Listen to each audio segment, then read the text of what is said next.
nuclear-capable missile at Kyiv, and there's actually an air raid going on right now. A NATO country got hit by a Russian drone. NATO called it reckless and just moved on. Russia's spy agency threatened to bomb the Latvian capital, and the woman protecting America's intelligence on all of this just quietly left. Tonight's question: when or if Putin will attack NATO? I'm Slavie, this is SlavaCast, World at War. Welcome. And with us today, we have James from with Azov Battalion. He's a drone specialist. James, how are you doing? I'm doing well, except for being under drone attack at the moment. Normalna. Yeah, I'm with the Azov Corps 12th Special Purpose Brigade, 3rd International Battalion. I'm head of the fiber optic FPV laboratory, and yeah, it's quite interesting. My take on these events, I think you're going to find interesting. We'll see. Yes, and we definitely have so many questions and drones as well. I mean, drone is it's so incredible what Ukraine is doing, and you're a huge part of it. While I'm here, while I'm thinking about it, we don't have to talk about it now, but I brought with me an anti-drone bullet. So we can let the viewers take a look at that, and we'll talk about what that is and what it does later on. Amazing. Guys, there's a video that came out a couple of days ago. Please watch it after the live stream. It is pinned at the top of the chat. It's most dangerous lie. And yeah, I think you guys will really enjoy it. Just don't forget to watch it right after the stream. I'm just gonna get settled here, and then we'll begin shortly. Yeah, cool. Yeah, the video is called "Watch the Most Dangerous Lie in America," and yeah, it's pinned at the top of the chat. I definitely will. I haven't seen that one yet, so yes, that's a tall order though, because there's a lot of lies in America right now. So there is, but this one, it's the Russians are the ones who are perpetrating it. James, Naturally. Can you talk about how people can support you, and then I'll get a quiz going, and then we'll get into it. Absolutely, sure. So you can see my last name is not whyukraine.com. That is actually the name of my website. And you can go there and support my laboratory. Right now, normally I have a link to directly to my battalion, but we are getting ready for a new fundraiser shortly, so we're changing that link. So it's just to my if you want to support the laboratory directly. But right now we desperately need. Oh my gosh, we moved the laboratory to a much larger space, but the roads in Donbass are so awful that all of our vehicles are screwed. The roads and there's a terrible multiple cases of getting bad diesel. The closer you get to the war zone, the worse the quality of fuel seems to get. And so the diesel filters, and not just the filter, but the housing, all of the it's a mess, and it's going to cost probably a couple thousand. I'm going to be holding a raffle or something soon for this, but that's our current most pressing need, is to have that. Keeping our logistics capability is incredibly important. So amazing. And I also have the link in the show notes below, just in case if you're watching it later. Yep. So the quiz is: how many years before Russia attacks a Baltic state or NATO? Never they are done for, 50 years, 2 to 4 years, or months. Let us know guys, we'll definitely be talking about it. So,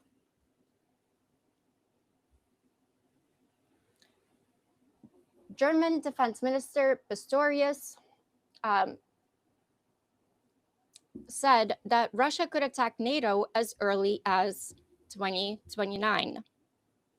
Russia's SVR threatened to strike Latvian military bases on the decision-making centers. Yeah, ISW said that it was deliberate, and the pretext was some playbook as Georgia 2028. That's what happened then. Also, as how before they attacked Crimea in 2014 and Ukraine in 2022. Also, Oreshnik missiles were deployed to Belarus, which is a 5-minute flight from Riga, Vilnius, even Warsaw. It's very close. And NATO Baltic plans are there's 30 days of ammunition before the reinforcements arrive, and Russia knows this. So it could possibly be months. James, what do you think about this? Yeah, there's a lot to unpack there. I mean, no, is NATO prepared for a Russian attack? Absolutely not. Just, I mean, Russia's drone capabilities alone are comparable, neck and neck with Ukraine's, given the fact that Ukraine just mopped the floor with NATO twice in exercises, absolutely destroyed them in like less than an hour in multiple battalions with like 15 Azov guys, not even using our best equipment. Okay. So yeah, the thing, Pistorius saying that, it could be by 2030, dude, it could be by July 30. Okay. Like, I mean, if Russia is going to attack in an open way, and I tend to think that it's going to be more of a slow creep of hybrid warfare, and I think that is what we're seeing. The 2030 is going to be too late because NATO could potentially kind of at least catch up by then. By the time this whole 30 days to deploy business, well, there's also the 30,000 days of meetings and discussions that they have to have before they take any action. So given that time frame, Russia is in their hybrid warfare techniques, which include bribery and corruption and political disruption and elections, they're going to time, if they do attack, they're going to time their attack to be the most politically disruptive and uncertain that it can be within the EU, but also within the target nations. If it's the Baltics, for example, they'll wait until elections are happening, something like that. Time of year is a big thing. I think that they will also want to do it simultaneously to a Chinese attack on Taiwan. So the key critical time for that was actually this past spring, okay, and this coming fall, because the weather across the Taiwan Strait is terrible most of the year, except for a short period of like a month and a half in the spring and the fall. So I think that we are looking at months. Personally, I don't want to jinx the survey right now going on in the chat, but that's my personal opinion. Now this Oreshnik business, everybody's freaking out about to me it's a nothing burger. Okay, the Oreshnik is no more different or special than any other missile. Yes, it can have nuclear warheads. They're more like tactical nuclear warheads, perhaps, but they haven't put the warheads on them yet, and I seriously question the actual veracity of Russia's nuclear arsenal. Like Yeah, Do they James. act? Do their nukes actually work? Before we get into the Oreshnik, I do have a question for you. Mm-hmm, mm-hmm. So Russia is losing about 1,000 orcs a day, um, around 30,000 to 36,000 a month. A month, yeah. Are they actually strong enough? Also, the will. How's the will to Yeah. attack a NATO? Yeah, What do you think? the only way that there is will to attack, there's more will to not so much attack NATO. That's not never how it would be framed. It would be it is framed and has been framed as we are defending ourselves against NATO. Okay, that's the framing that that Putin will use for the Russian people. But they And are attacking, though. That's yeah, so right, of course, but in their mind, it's all about what the perceptions are in the minds of Russian people. And so if it's framed in that way, then I think that Putin could use that to justify full mobilization of that's the only way I think he could justify full mobilization, in fact. So I think that's the course that things would take, and it would need to happen over the summer. So we would need to see full mobilization well before September, and then that would be the clue, basically, that something's going to happen. Would it be a full scale attack on Baltic countries, for example? I kind of think it would be limited, because what I really think is that Putin would want to use this as a way to get that full mobilization so that he can send more troops also to Ukraine. So it would be that's my thought, is it limited incursion into like Narva, for example, which has a large Russian population.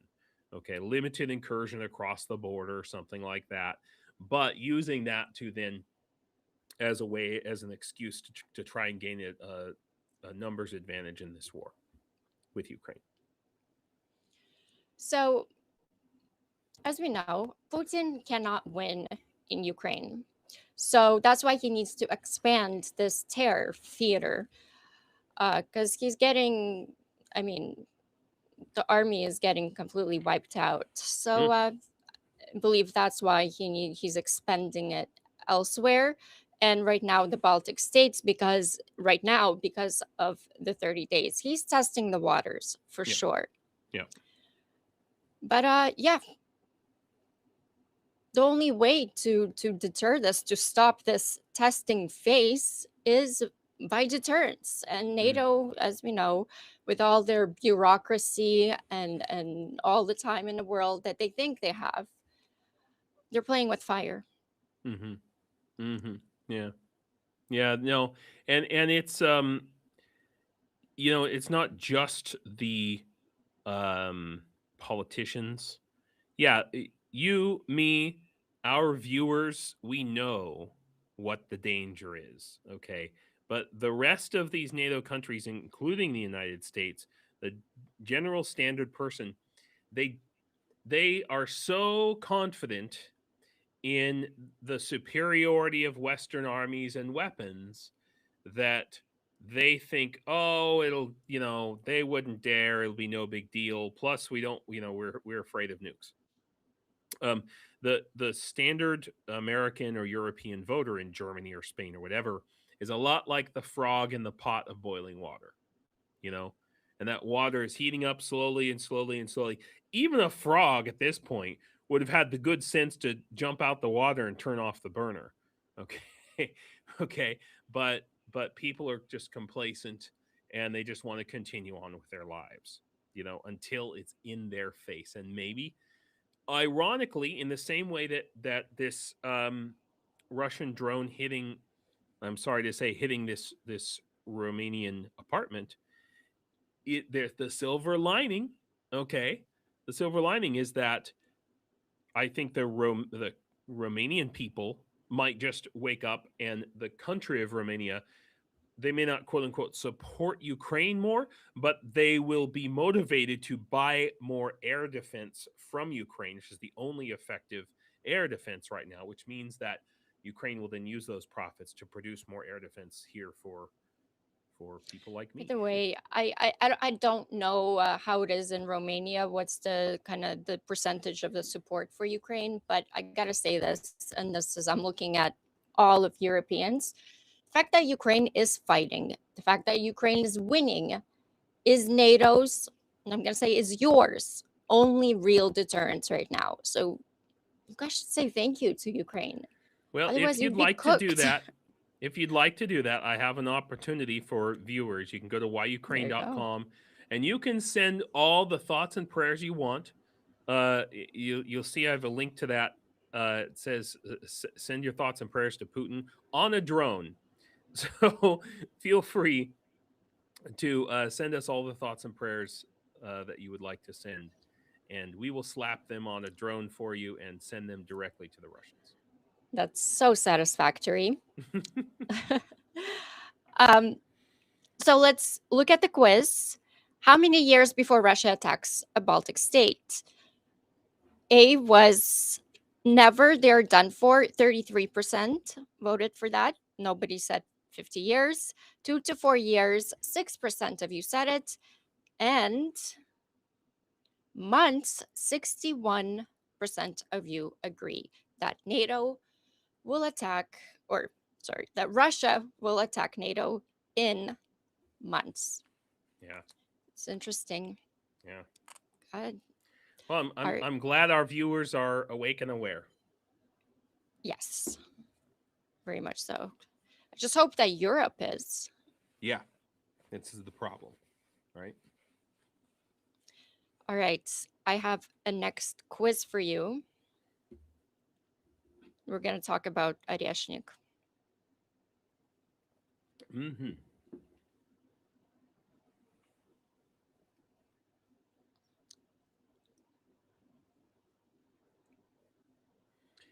Yeah, I'm realizing how little sleep I've gotten over the last 3 days. Yeah. The bags under my eyes have their own bags. I can't fly at the airport. I get charged double. I'm so busy making drones and churning out fiber optics.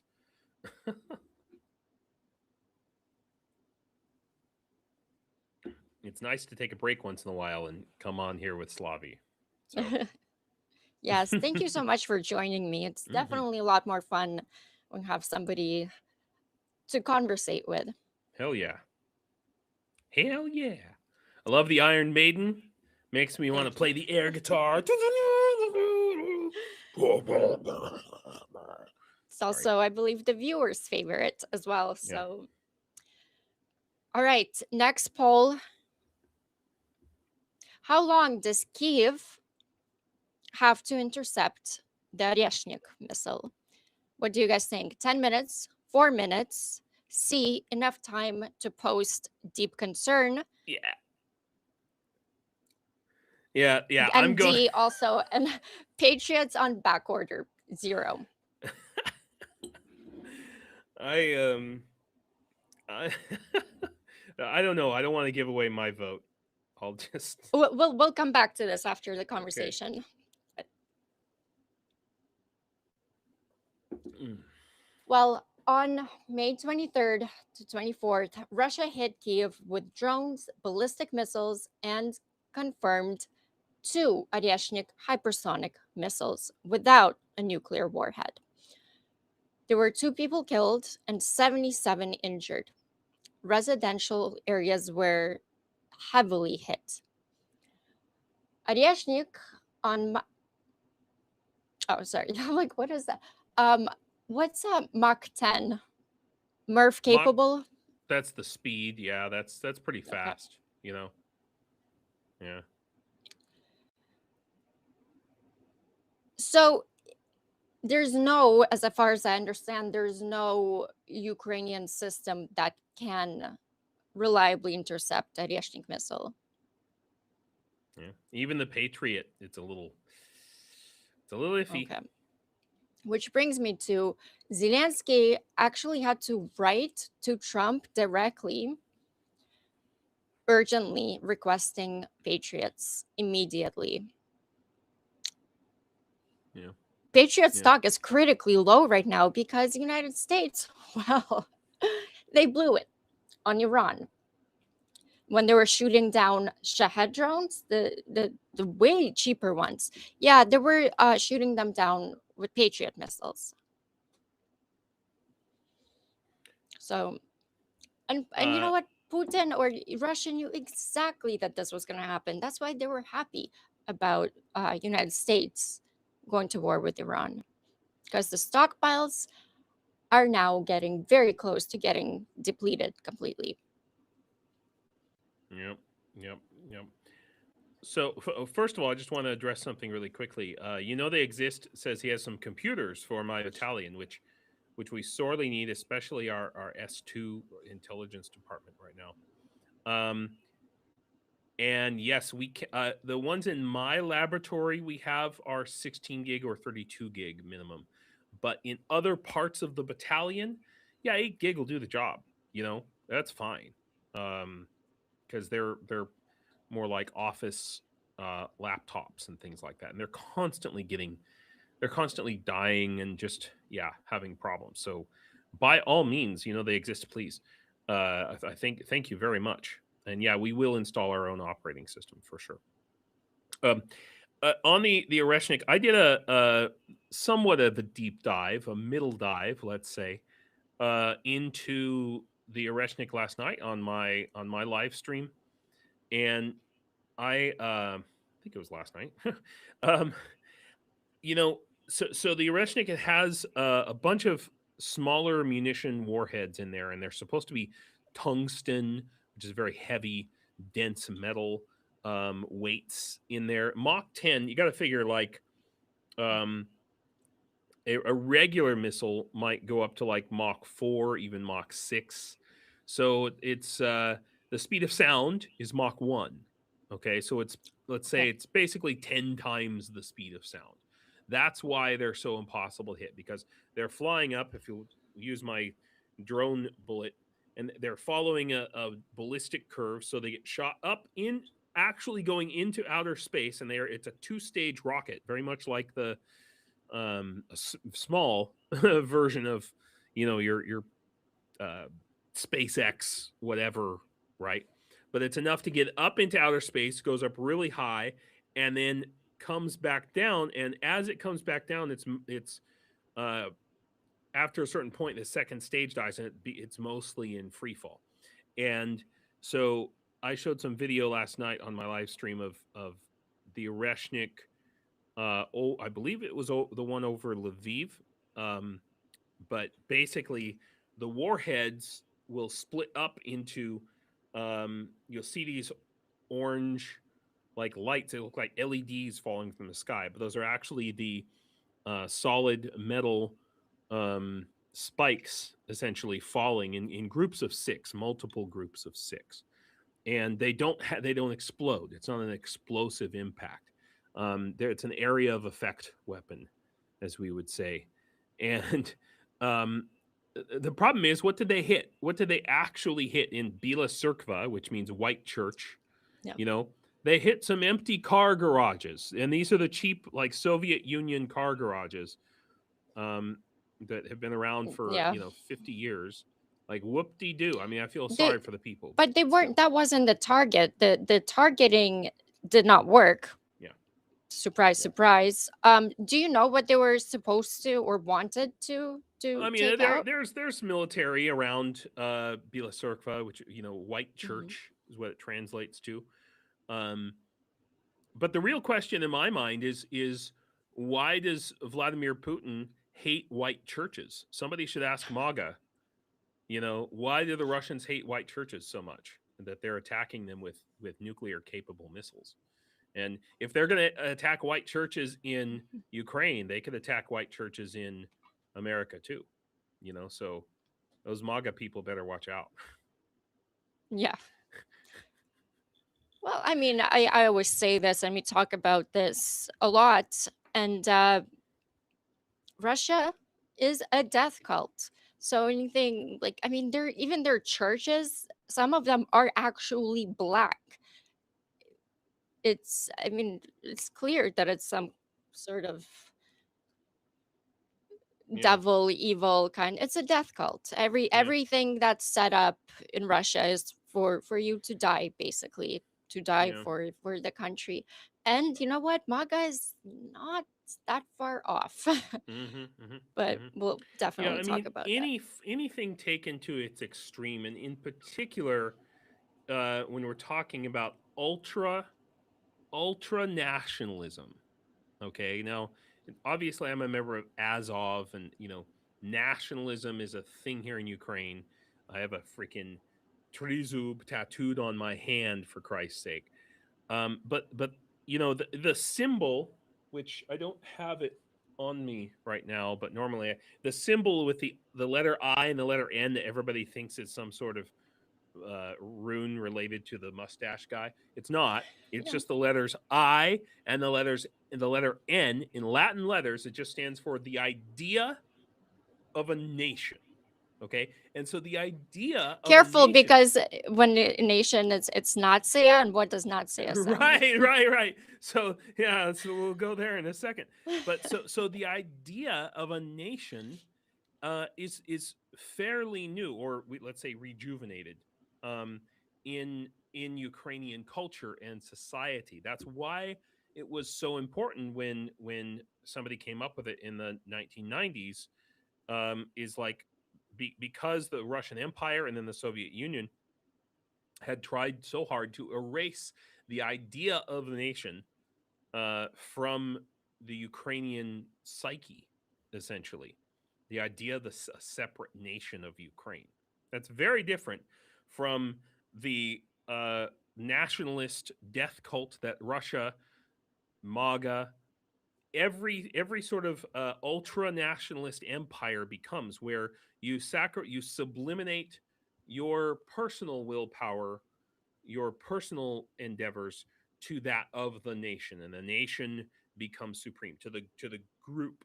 Okay, and that is not a thing at all in Ukrainian quote unquote nationalism. It's very highly individualistic. Sorry. Oh, it's Oh, okay. yeah, Um, yeah. Oh yeah. Somebody was saying I'm too loud, which you would not be the first. I believe we just fixed it. Oh, So good, that's what I good, was good. working on. Yeah, no, I'm an extremely loud person. Like I'm louder than a cab bomb. I mean, Yeah, this is actually really cool, because before, I when I noticed somebody said that, I looked at the setting, and it kind of evened it, leveled even it it out. out by Yeah, itself. So I'm like, oh, yeah. that's Sometimes the great. software has that. No, but I actually reduced it on my side. Oh, okay. But it also has to do with like how close are you to the mic, how sensitive your mic is, how sensitive mine is, Yeah. blah blah, all that jazz. Yep. And I just want to say huge thank you to our moderators today, Ukrainian World Nation, who is Salt of the Red Earth, Broadcast Cats, and SSW Custom Sewing. Thank you so much for doing such a amazing job always to keep things running smooth in the chat. And also, thank you all for giving out Slavie channel gift memberships. You guys are awesome, and it's a great way to support the channel and for us to keep going and making these live streams and videos. So Mm-hmm. thank you guys to the moderators. You guys, as you know, are my rock stars. Yep. Yep. Yeah. So yeah, I have a lot of interesting things to talk about and share with. Um, I think we talked about this Romania attack, Oh, and wait, hold on. We'll get there. all right. We're just we're still on Oreshnik, but Oh yeah, Oreshnik. oh, actually, let's go to the the quiz Mm-hmm. and see what you guys answered.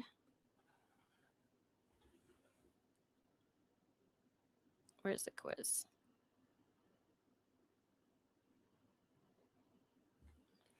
Oh, and I'd also like to thank John who donated. I saw in the chat, and I just checked who donated to put a message on the drone. That's awesome. Thanks, man. You'll get a video of it for sure.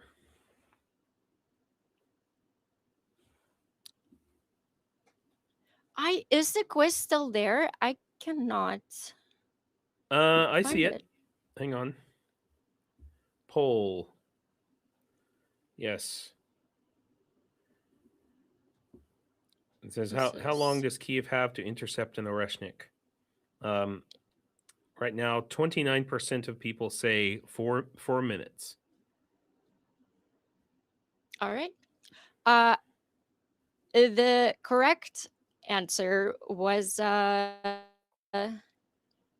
long enough to um long enough to post deep concern. I got it right. Yeah.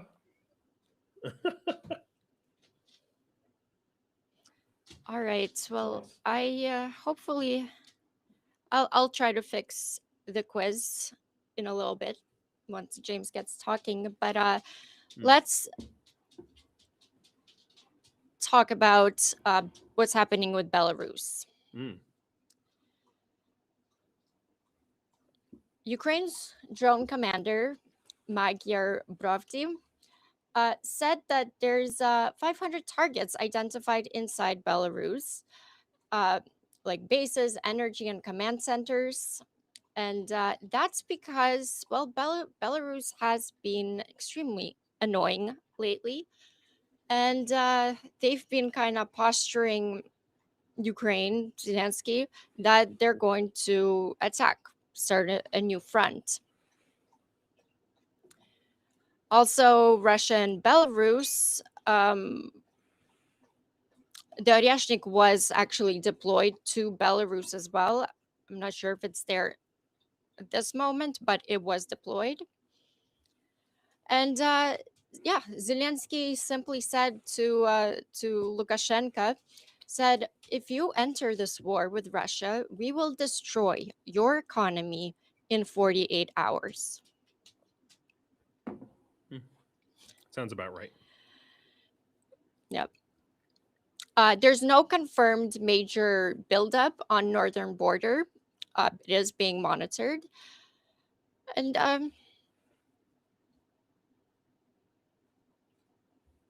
James, what does a mass simultaneous drone strike on 500 targets actually look like operationally? Can Ukraine execute this right now? I mean, I don't know for certain, but I can say that there are.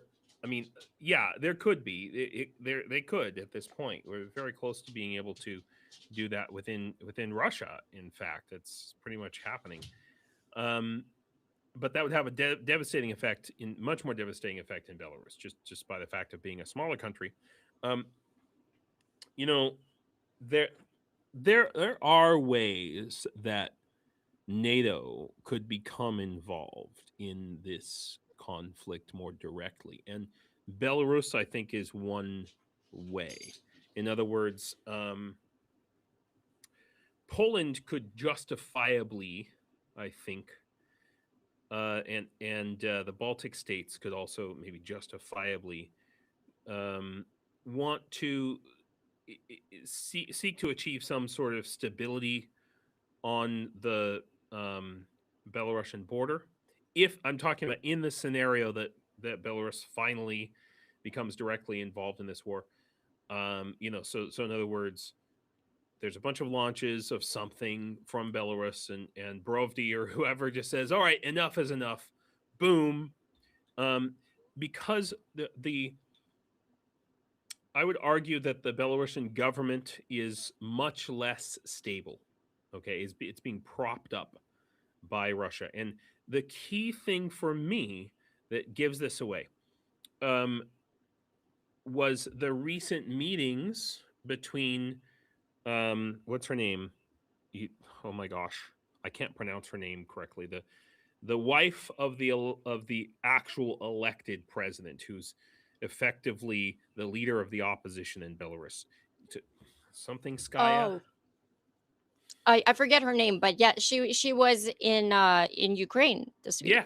Yes, and that to me is hugely significant because Yes. heretofore, up until now, the criticism, and I've disagreed with this, but the criticism that Ukraine has had about the Belarusian freedom movement and opposition has been that they're not really serious. They're not real, and so the Ukrainian leadership has actually been fairly reluctant to have any serious talks with the with the Belarusian opposition in terms of operational planning or anything like that. So having her here and having that leadership meeting to me indicates that they're at least planning to plan, planning to have a plan of if something like this does occur, what's the aftermath going to be? What's the long-term plan going to be? And that is something that I think the surrounding nations might want to have some say in and get involved in, and those just happen to be NATO countries. So that could be another path, another one of these paths to NATO falling into this conflict finally. Amazing. I just figure I fixed the poll, so just give me one more second, and then we'll get into the next topic. What was wrong with the polls? Oh, the poll in the chat. Yes. Sorry, I thought you meant like the Polish people. Oh, that we were talking, or the voting polls, or because sorry, it was bad humor. So yeah, so that's I think I think it's fairly unlikely. I mean, Belarus, Lukashenko has been posturing many and multiple times, and there has been times when the International Legion was going to be sent to the border. There's been times when the border guards were going to have a big rally and send a bunch of, the Ukrainian, because of these threats of stuff coming from Belarus, and none of it's ever happened. And now it is very telling that Ukraine's not even doing any of that. Ukraine's just continuing as normal, and Borovdi just saying, yeah, don't even think about it. Like, don't make me pull over, as my parents would say. So next quiz is up. It's going to be our next topic. And what was not recently struck in Crimea? A, S-400 radar components, B, fuel depots, C, Putin's vacation dacha, and D, military logistics. Let us know what you guys think. What did not get completely destroyed? Yeah, Crimea is do you know that there are no, to my knowledge, there are no rivers in Crimea? It's a real interesting. Yeah, so I did it. This is why when the dam, the only source of fresh water. I'm just trying to remember from childhood. Is there, because I've been there, like I grew up pretty much in Crimea every summer.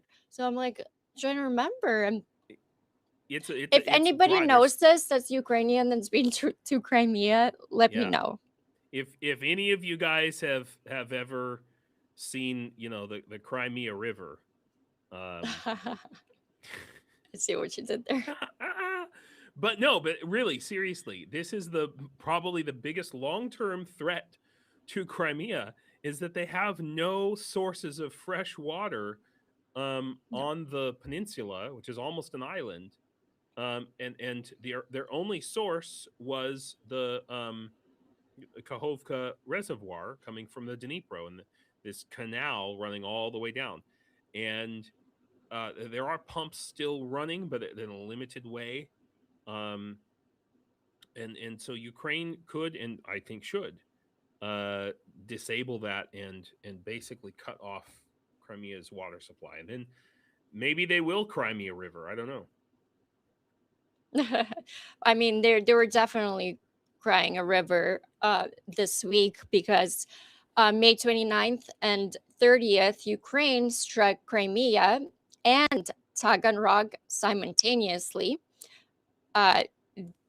On May 28th, they hit S-400 raiders, ammo depots, command posts, hit across Crimea and Donetsk as well. And Russia's Black Sea fleet actually relocated to Novorossiysk. Mhm. And yeah, because Crimean ports are just way too dangerous for anything there. For a second, I thought you were going to say Nova Scotia. Not Canada, but Fine with me. no, don't take the Black Sea Fleet to Nova Scotia.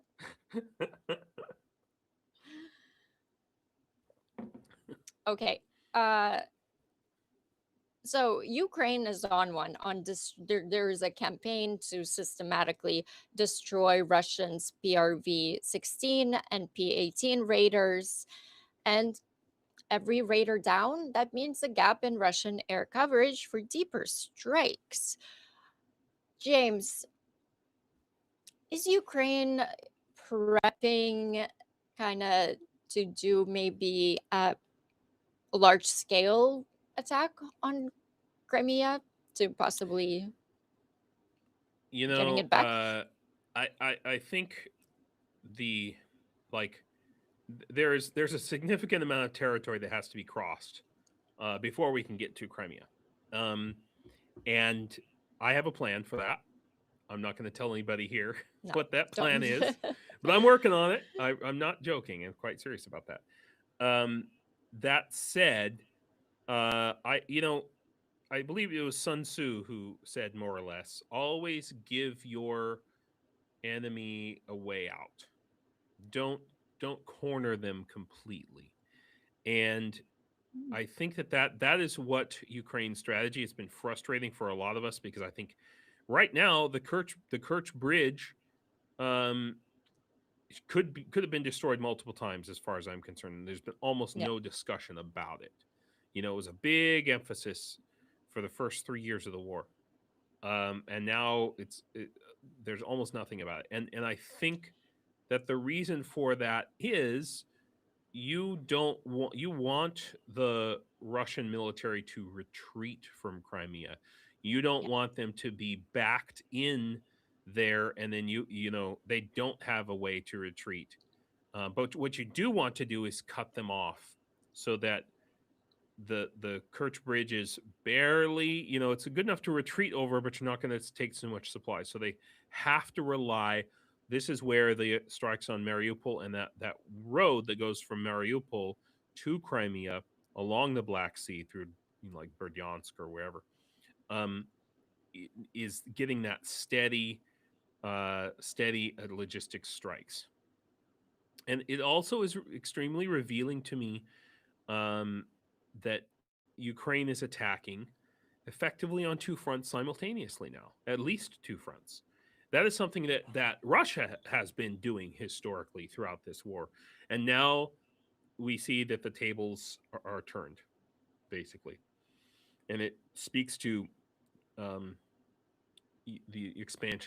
continued expansion of Ukraine's capability. That's absolutely necessary because Russia, you always want to give your enemy a dilemma.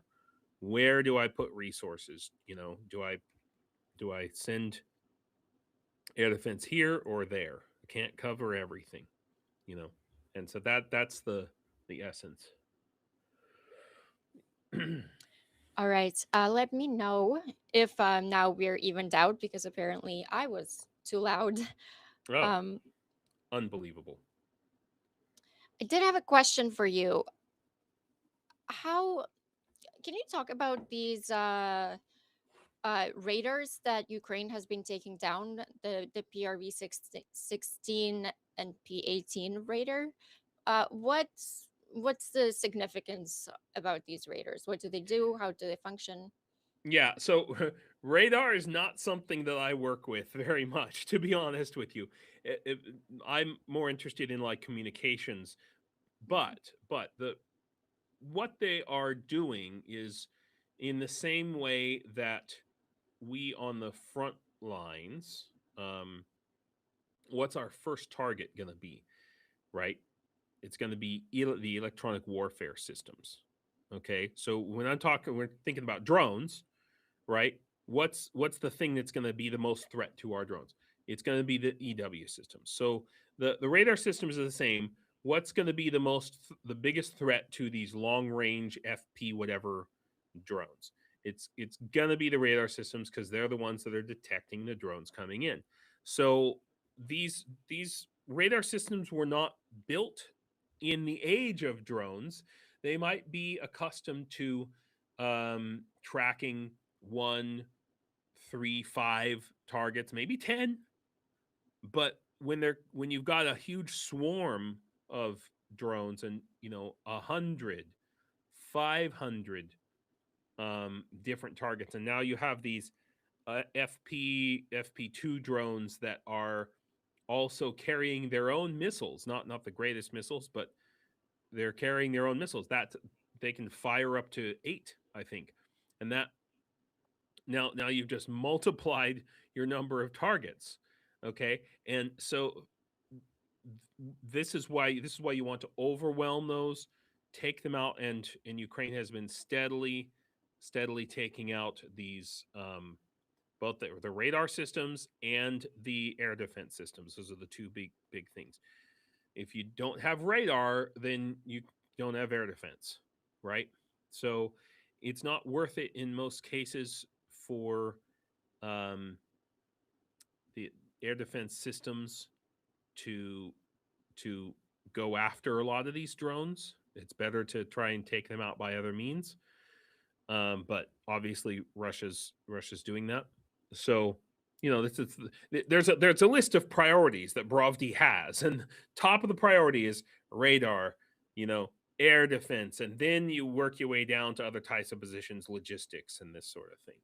So what you're doing there is creating conditions that allow you to attack with different weapons, ultimately thinking about F-16s, thinking about Gripens, thinking about the different Western fighter jets that Ukraine is starting to get. If you don't James, get this those, is a perfect segue, because that is exactly what I wanted to get into next. And this is your time to shine. We are talking about drones, innovation that's taking place in Ukraine right now. So, but before we do that, let's take a look at the quiz. What was not recently struck in Crimea was the question. Uh, A was S-400 radar components, B fuel depots, and C Putin's vacation dacha, and D military logistics. 90% of you got it right. It's Putin's vacation dacha that was not struck by Ukraine. I don't think he Awesome. has one in Crimea. I think it's in Sochi, right? Yeah, the Valdai. Oh, that's up north too. Mm. That's near Novgorod on the lake there. That monstrosity. Mm-hmm. Mm-hmm. All right, well, James, take it away. Let's talk about these helium balloons, Ukrainian innovation in drone tech, because there's been glide bombs as well that Ukraine made, which is, I mean, pretty incredible. So take it away. This is your time to shine. Yeah, so a lot of people have been talking about the helium balloons. I said this before. I was working with a few of these companies last year, and they are pretty amazing. They serve several purposes, and the technology has improved such that in the beginning, these have been in use. These balloons have been in use since early last year, honestly, at least. And what they were used, first of all, they get up to altitude of about 10 kilometers, so 5 to 10 kilometers in that range, and which is quite high. 10 kilometers is freezing cold. Okay, this is a key thing to keep in mind. Very, very cold at that altitude. What they were used for first, specifically, was anti-air defense. Okay, so you're sending drones into Russian territory. Before you send the drones in, you float a bunch of these balloons, and they just, follow the prevailing winds, and they have reflectors hanging from them that reflect radar signals to make them look like, oh my God, we have either a lot more drones coming in, decoys essentially, or maybe they, looks like a jet coming in or something like that. Of course, they're flying at a very slow altitude, but it confuses the radar system. So that's the first thing. And then when I was working with these companies, they were working on, there we go, Aerobavnovna. They were working on, first of all, they can carry up to about 30 kilograms. Okay, which is significant. So that's a significant piece of ordnance. Okay, so they could carry that in, and then at a certain point, hopefully, when they use like GPS or something to determine their location, it gets over a certain area in Russia, and then they drop the bomb. The accuracy of that, though, is very low. Okay, so how are they going to improve that? What are they going to do to control that? So this is where Ukraine just found a way to fly its AI drones twice as far.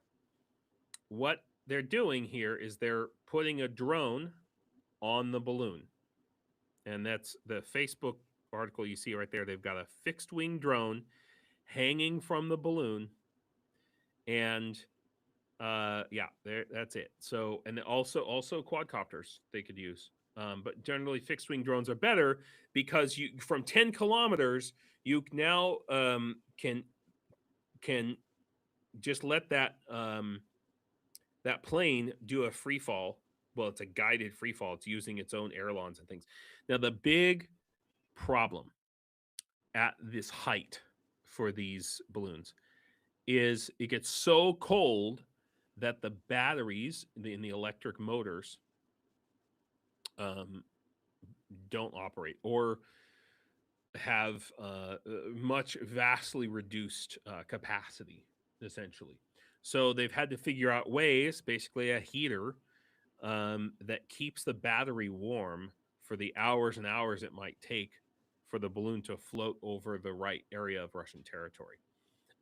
Then on top of that, you got issues of how do you locate where you are, right? So if you're getting GPS spoofed, so the same issues that are faced by all the long range drones that they have to deal with. So, but yeah, I mean, basically that thing, that fixed wing drone there has a camera hanging off of it.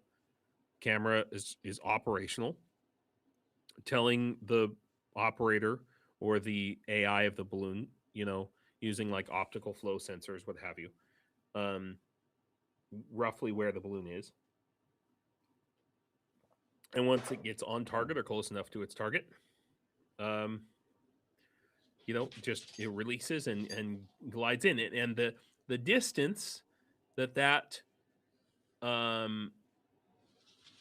when you're dropping from that 10 kilometers, you could get an extra 150 kilometers out of that, depending on the plane. So yeah, when this was just starting to be developed last year when I was working with these companies. So, and of course I couldn't talk about any of it. It was absolutely top secret, even until just now. So it's fantastic to me that they've made all this progress. Really Amazing.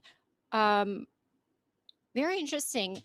2 weeks ago, we looked at, I don't know, is there any difference between the see-through balloons? Because this week, the ones that we were looking at, they're kind of like silverish balloons. I don't know. Or Yeah. just purely aesthetic question. No. It's, I mean, yeah, they have different types of material and different purposes. That is beyond my scope of things. I'm a drone guy. I'm not a balloon guy, but I can tell you that every little thing in there has a very specific explanation. Just because, keep in mind though, just because you with your eye can see through a material doesn't mean that I'm the so sorry, guys. I have to let my dog out. He wants to get out. I'm just so just sorry. because just because your eye can see through the material doesn't mean that the radar can see through the material, and vice versa.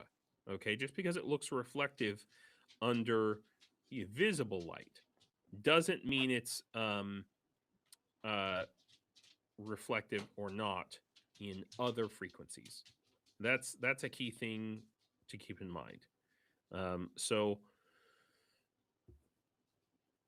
the type of material could just be as simple as where they're sourcing the material from.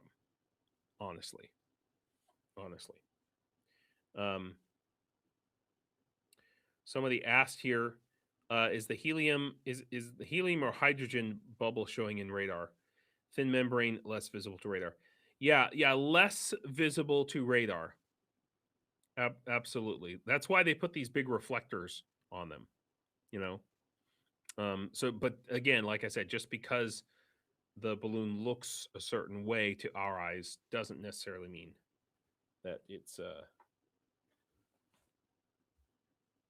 yeah, let's see. The Oreshnik, 6 to 8 units per year.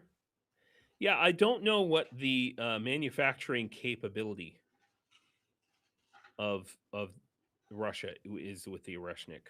I do not recall, but my general feeling is it's like, I mean, it's to me it's a nothing burger, you know, like it's just another one of these stupid. It's a psyop, you know. That's that's and I've my engineers this past week when the Oreshnik was going to get launched, and so the way Russia announces it, they're like, "Oh, we're going to send an Oreshnik." If it was a real threat, if it was a real effective weapon, you wouldn't need to make a big announcement. They don't make a big announcement every time they launch a Kinjal missile or any of these other KH-101 missiles. They don't even bother to do that anymore. It's just because of the reputation that the Oreshnik has as an IRBM, intermediate range. It's like, meh.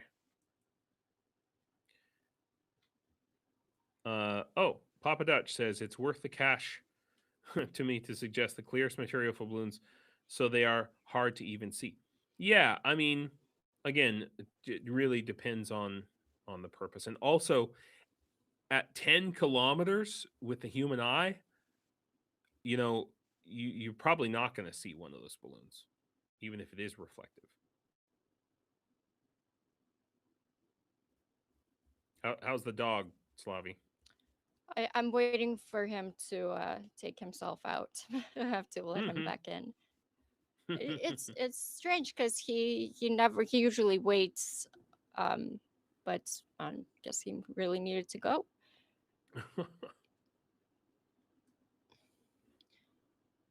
I am prepping a quiz, a new quiz Mm-hmm. for you right now. Oh yeah, So somebody has a good question. really How is Ukraine wish. benefiting from its deals with Middle Eastern nations other than money? Mhm. What was the question? Uh, uh, how is Ukraine benefiting from its deals with Middle Eastern nations other than money? That's a thing. Um, I think it's too soon to tell. That's it's ongoing. So I don't even know if the money has come through yet. I haven't seen it. I think it's the diplomatic relations with Middle East. Middle East. I mean, they were always sort of like leaning towards Russia, and now, now Ukraine stepped in, and I think that infuriates Putin and Trump as well. Yeah, and Trump too. Yeah. Mitch asked, "Is fuel much of an issue at the moment?" And I can tell you, absolutely, it's a huge problem. Oh, Uh, for me here in Ukraine, um, I our battalion is very spread out, and so I don't always or very often have a chance to take our battalion, our vehicles, which are all donated vehicles, to the battalion fuel depot. Okay. And there's a whole bunch of problems with that. So a lot of times we just have to fill up at the local gas station, and this has caused, since the Iran war started, since Trump attacked Iran, the price of fuel has basically doubled, more than doubled. So it was around 40 something grivnas, which is like $1 per liter. Now remember, a liter, how many liters in a gallon, you guys? 2.8. So multiply that. Okay. So comparable to American gas prices, I would say. And now it's the cost of gas is about 90 something grivnas per liter, so more than double. And it means that every time I need to go to another city to meet with command on some issue or another, it costs me 5 to 7,000 grivnas. Okay, so we have to be very judicious. My guys are training right now, going through all kinds of training to go on position, to go out to the to the actual front lines. As you know, I'm talking about my engineers, so they actually go to the front lines. But they have to go through training to before they do that, and regular training. But now that we have to travel to different cities to get that training, and it's costing us, we're paying for it out of our pockets. There's nobody's getting rich, that's for sure. um, yeah, it's a huge, and then the quality of the fuel. So 2 of my vehicles now have to have the fuel filter replaced, and it's all kinds of other problems. And in the Donbass, there are almost no car mechanics, and very few people, even in our battalion, who are qualified and also have the time and tools and ability to work on vehicles. So I finally, just this past week, took 2 of our vehicles into the a mechanic shop, and the mechanics were like, "What the hell did you do?" I mean, everything. It's amazing. All right. How is he, Slavie? Everyth- he is good. He definitely took his time. It's like he knows. So he took his time. He had to drink his water, and then it's a whole ordeal. But he's good now. He has everything sitting in front of a nice AC.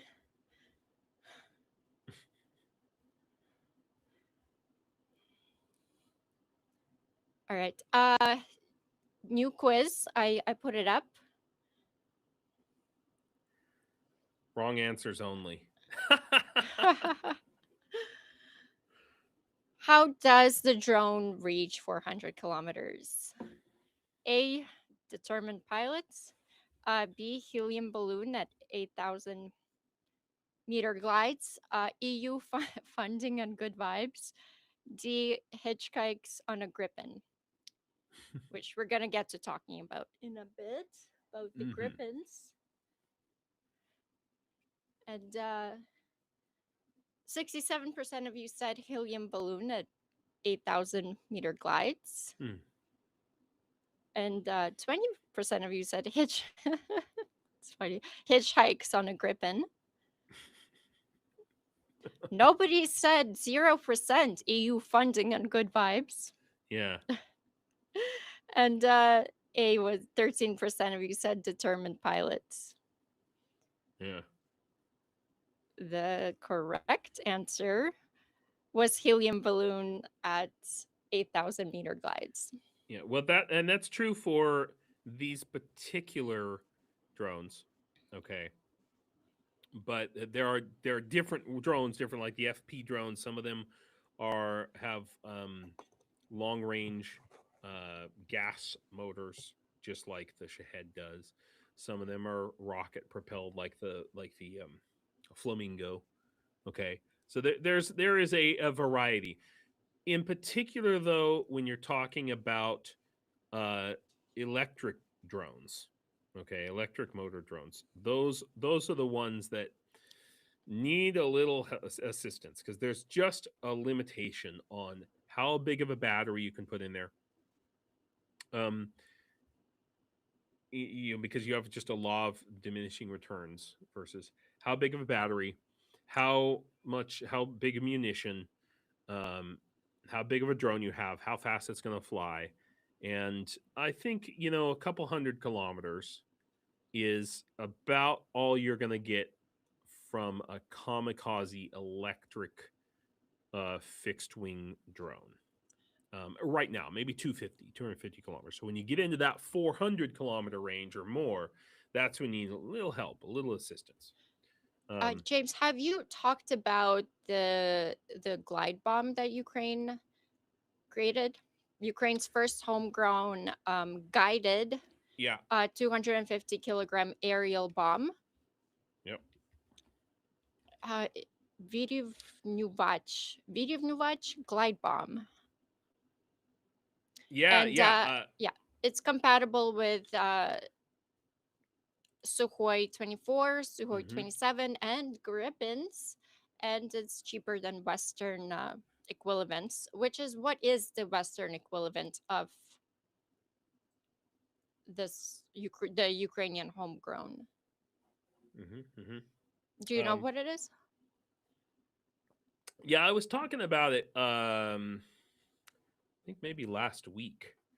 So it's pretty interesting that it's a 250 kilogram warhead. Now, that's I did a little short video on my YouTube channel where I showed, I think it's a Russian Cab 500 is what it actually was.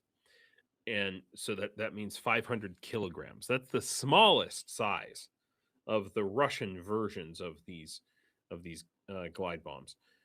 The thing about these, the cabs, as they're called, the Russian cabs, I've never. I think the closest I've been to a cab was um, a couple 100 meters. Okay, which is good enough. Let me tell you, I was thankful to not be not be in that building. It's loud and blows out all the windows and every building around it and everything else. I did have in my old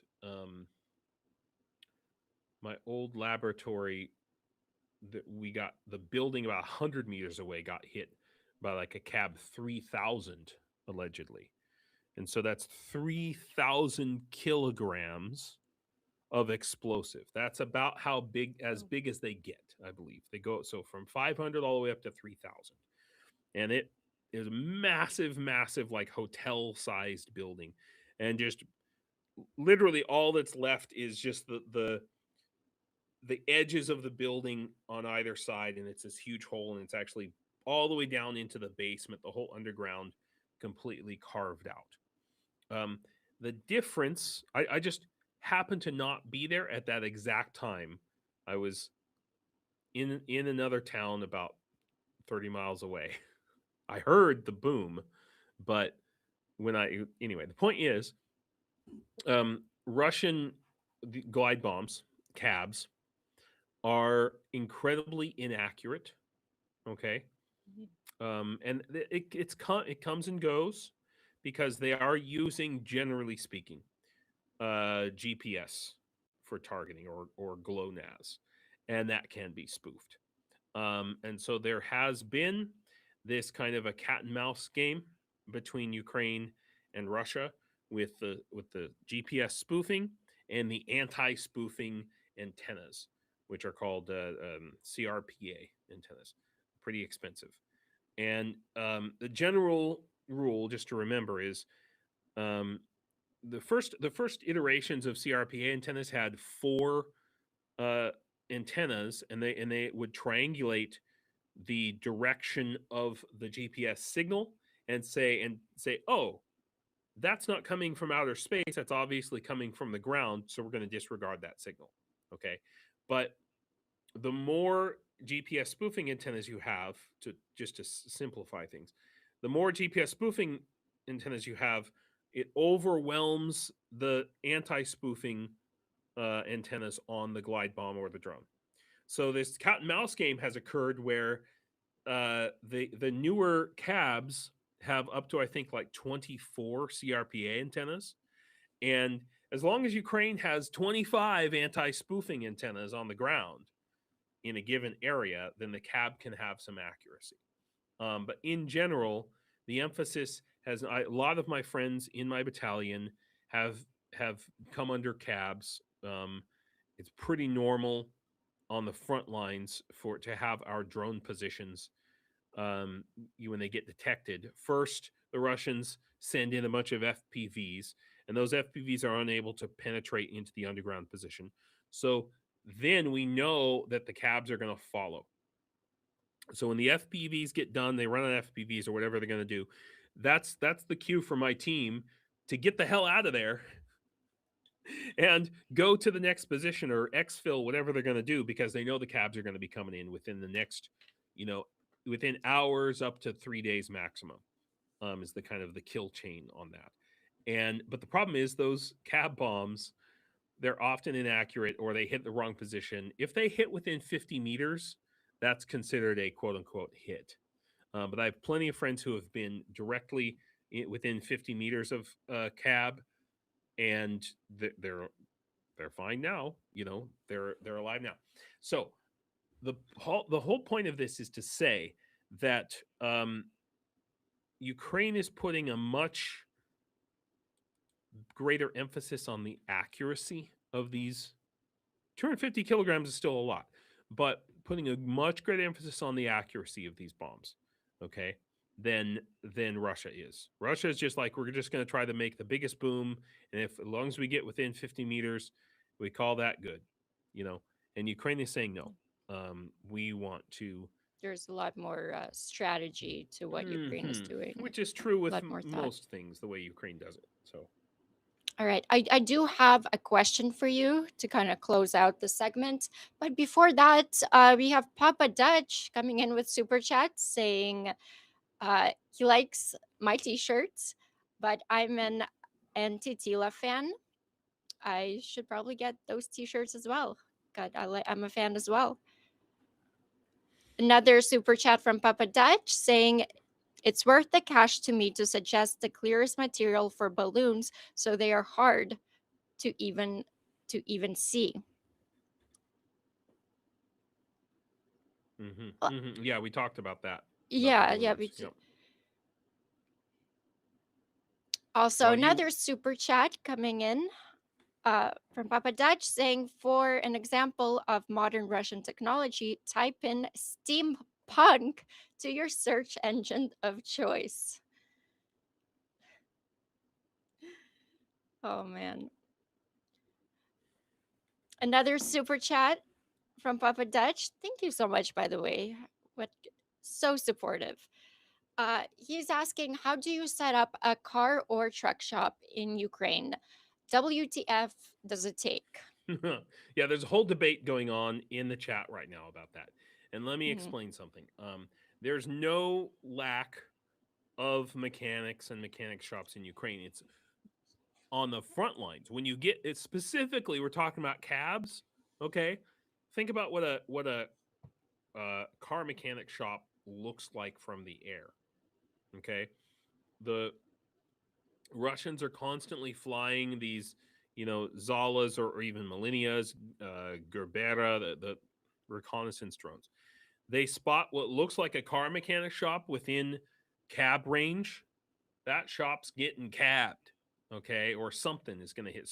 So in the frontline zones, there's like one or two car mechanic shops in it, and if they are there, they are keeping as low a profile as possible, and they're completely overwhelmed because every freaking battalion and brigade is going, please fix my car, okay, or truck. Now, the further you get away, once you get out of that, let's say 50 kilometers maybe from the front lines, then yeah, you can get some in the bigger cities. Yeah, you can get your car fixed pretty easily, and prices are reasonable. And somebody says a lot of retired mechanics and machinists. Yeah, there's no lack. Man, that the Ukrainians are quite handy with metalworking of any type, and machinists and car guys. They it's great, but if your car is broke down 6 miles from the zero line, how are you going to get your vehicle all the way to Kharkiv or Dnipro or Zaporizhia to find the mechanic that you need? That's the question. Yeah. And Papa Dutch said in a super chat, he said a repair shop is a real and valid need. And he's asking, can we crowdfund a thing like that? Yes. Okay, so that's I didn't have a chance to do it today. Tomorrow, I'm gonna set up a raffle to get my cars fixed. To be honest, to get my cars, the laboratory vehicles. As far as crowdfunding an actual repair shop, like I said, the problem of getting one on the front line, there are a lot of them. It's just, well, James, how does one get into this raffle if they want to support the car repairs? How is that? I'm gonna set it up on my site on whyukraine.com. Okay. I'll do it tomorrow. And I just had a live stream last night and here today, so I started setting it up, but there's a lot of little fiddling I got to do with it. And so we'll have a raffle. Everybody who I'm going to set it up so that everybody who wants a prize can get a prize, right? Oh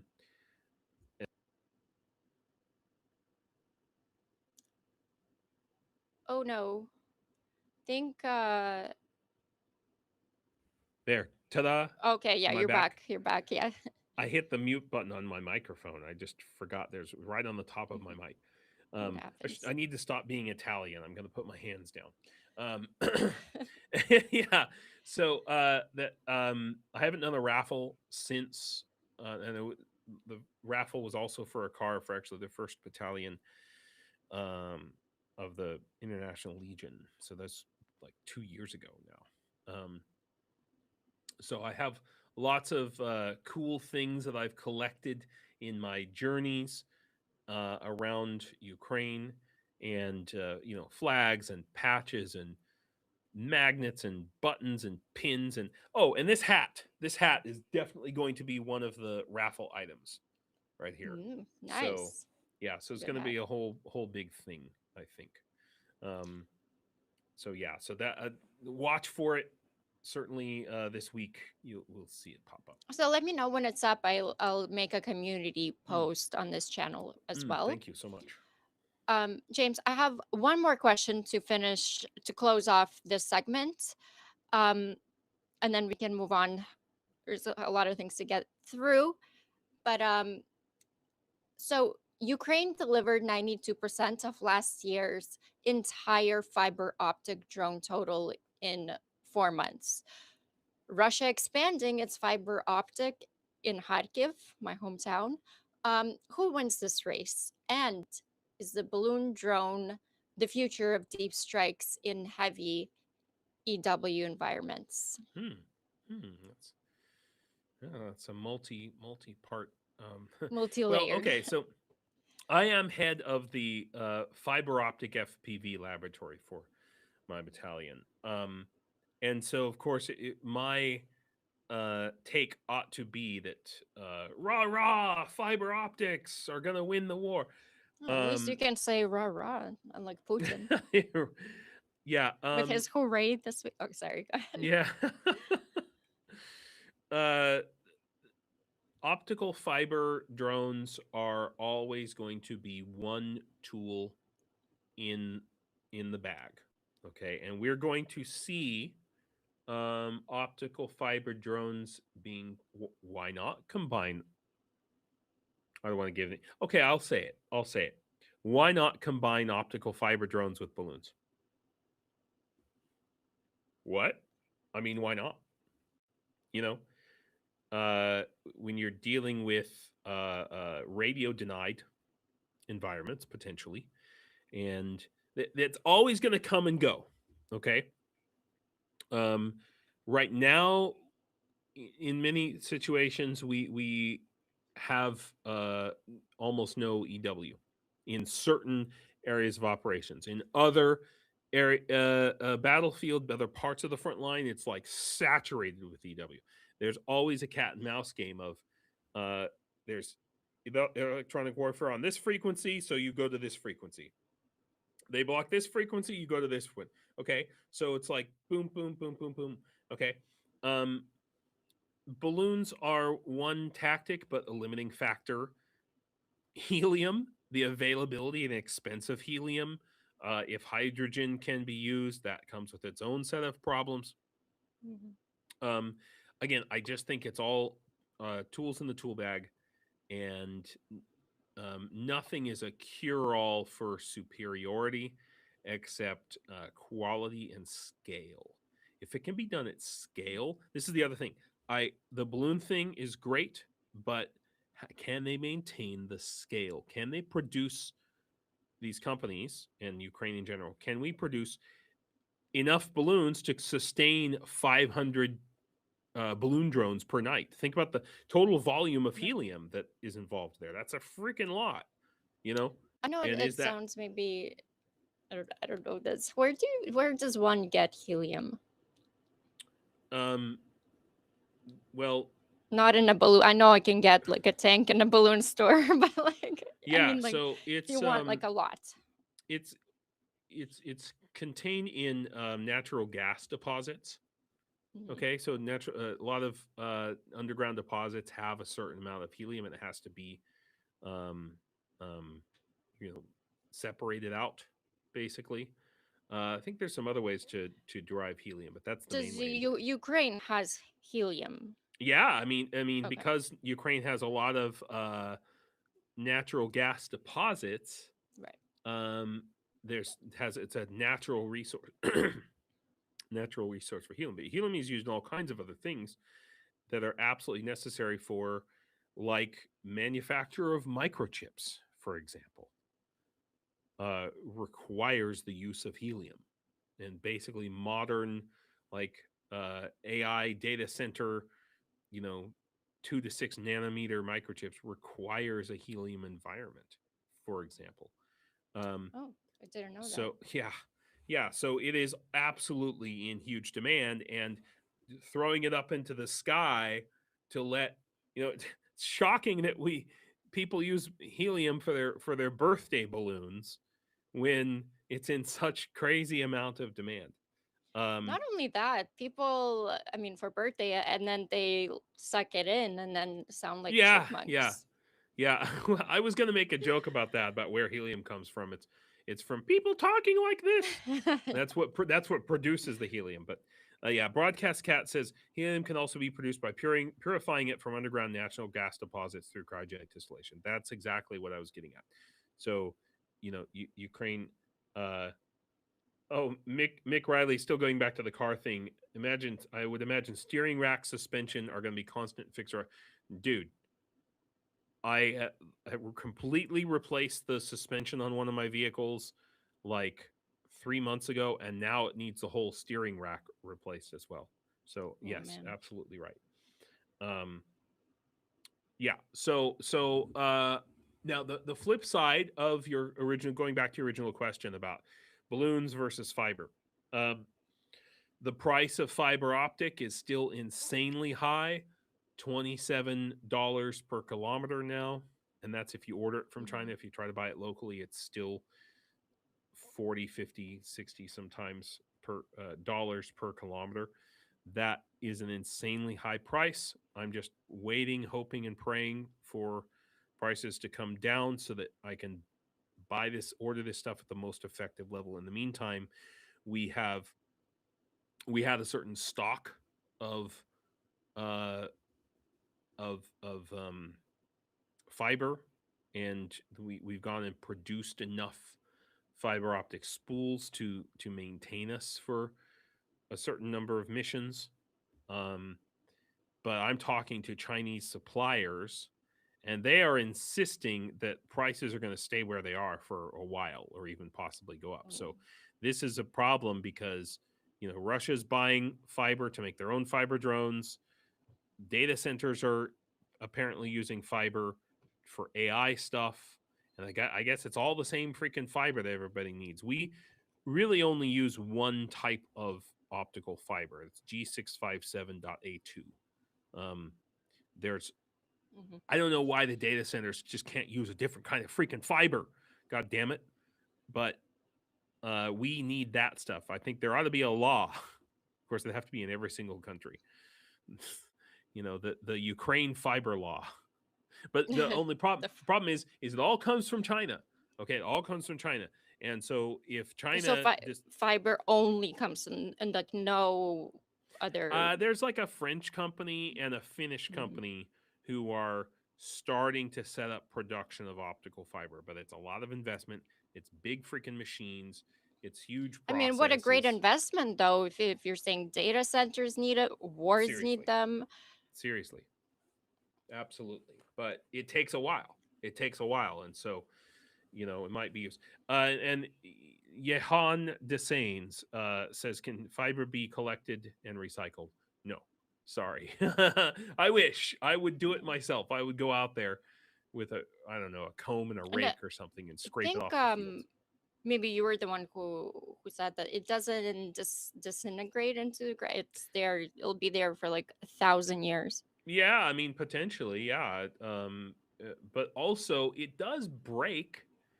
And even if you grab a piece of fiber that's if it's been used, it's got these micro fractures in it that basically render it inoperable or not useful for for any purpose other than building birds' nests. Whenever we talk about fiber optics, I have this image like when we were younger, these lamps with these like sticks. Not I don't know, not sticks, but like in the Yeah, fiber yeah, optics the come out strands and of yeah, polymer yeah. fiber, and Who it's knew a one larger day those gauge. those lamps would be so Yeah, I mean, it needed. gives you the general idea. But that is not. There's different types and ratings of fiber. That unfortunately is not the type of fiber that we have to use. But it gives you the general idea of what you're taught, what we're talking about. So Yeah. Well, fifth year in, and Ukraine's got cruise missiles, Flamingos, balloon AI drones, guided bombs now, and fourth gen jets now, uh, the Gripens. Zelensky said, we're going to strike Russia hard in June. And he's hmm. not bluffing. I believe him. And Ukraine is now the most battle tested military force on Earth. If I were Russia, I'd be very scared right now. Just saying. That being said, Russia is now sending the Shahed drones that are radioactive dirty drones. Hmm. There's been recently radiation found in a drone crash site in Chernihiv. Yeah. Um James, do you have any more information on that? Yeah. I just think it's inevitability essentially that, and I think that this is going to be one of the steps that Russia takes towards escalation Right. of this war and escalating towards nuclear war, as we've seen. They want to just put their toe over the red line, and yeah, okay, it's not a feasible, feasible nuclear bomb, but and maybe it's just some device or part of the device that has. And I was thinking it's uh aha, I just found it. um, Fragments of a Russian missile that the occupiers had integrated into a modified Garan 2, that's a Shahed, attack drone. So it's part of a missile that was put into a Garan drone. What part? They have pictures of it, Mhm. but I don't know what was the purpose of that. But I do think that it's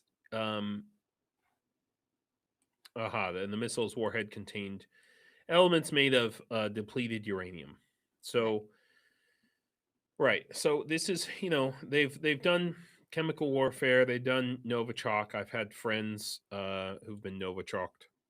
Um, Kumarin is another very deadly poison. They're actively using chemical weapons on the battlefield. Um, and so this is just another step in that direction, and I expect we'll see more of it, because their point through this whole war, their tactic is to try to make Ukraine unlivable for Ukrainians, basically. And that is going to be, I think, their end game. And this is where Europe really has to step up, because as Russia gets nearer, and Putin's already saying, "Oh well, looks like the war is coming to an end," preparing people for the potential, getting ready to accept, basically a loss. But hey, we didn't really lose because we still occupy these areas of Ukraine, right? Um, but I think that this this escalation will continue potentially, um, and it's a real, it's a worry. So their attitude is basically, if we can't have it, nobody can, you know, Yep. Well, and this is that's a war crime. This is yeah, a war crime. This is radioactive drones. Russia, I mean, it's on the way there. And I gotta say that this is huge. Not many people are talking about it. Silence is permission. So yeah. connect the dots right now. Oreshnik is a move to Belarus. Radioactive drones are showing up popping up in Ukraine. Threats to strike NATO capitals as well. These are not separate stories. Putin is walking up the nuclear ladder, rung by rung, looking at where NATO flinches first, basically. Yeah, yeah. Yeah, especially on the part of NATO, that they don't understand the Russian mentality. They're gonna push up to the limit. Whatever they can get away with, they will. Yeah. And until NATO pushes back, they're not going to take NATO seriously. You know, it's such a James, you know. for this, do you guys have actual ground protocol when a radioactive drone crashes? Like, do all units have a detection equipment? Is Russia deliberately, I mean, probably, but deliberately integrating depleted uranium, or is it like improvised? Yeah, I think in this case, I wouldn't say improvised. I mean, they knew what they were doing. Yeah. Okay, more of a test case is what I would say. I have not had training on nuclear. We do get training on Mm. chemical attack. I've personally not had training on uh, nuclear radiation attack. I know some units do get that, but to my knowledge, my unit has not had that So, because. and not But all maybe it's time to start. units have the to measure the radioactive. Yeah, Geiger. No, yeah, nobody's running around with Geiger counters and the protocols for what to do in cases. And mainly, the rule is because remember there was a time when these shaheds were being coated with some kind of poison. So if you touched a piece of the shahed, you could potentially get poisoned in some way.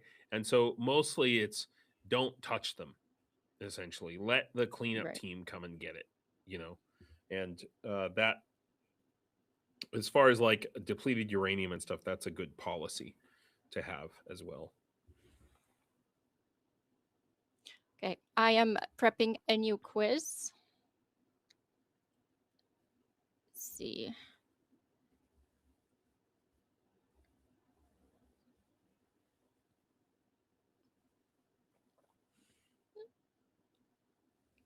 Mm, almost there.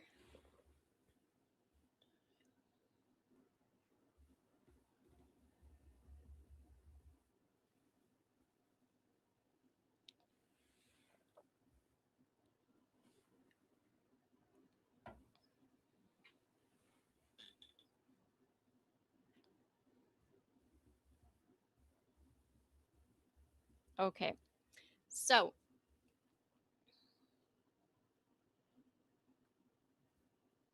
how many times has Russia violated Romanian airspace? Hmm. Once, 3 times, 28. And the last one, enough for frequent flyer to Moscow. Let us know. Uh, and then I want to say, let me see. Oh man, my computer's freezing. Mm. So Is it cold? You just need a blanket. it's actually really, really hot. Oh, Yeah.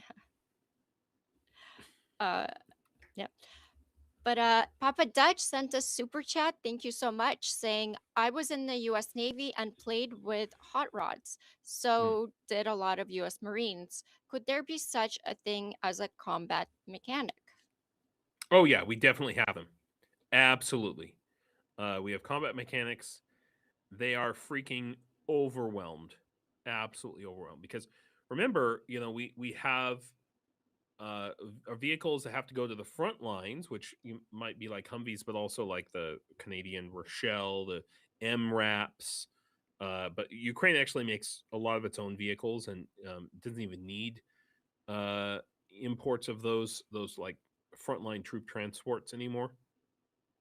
Um, they're constantly hitting mines, hitting giant ass potholes and craters out there, getting hit with drones. So these our battalion mechanics have a line of work out the wazoo. So the smaller vehicles, logistics vehicles to the laboratory are pretty far down the list of priorities. Um, there's never enough, essentially. Yeah, this is the thing.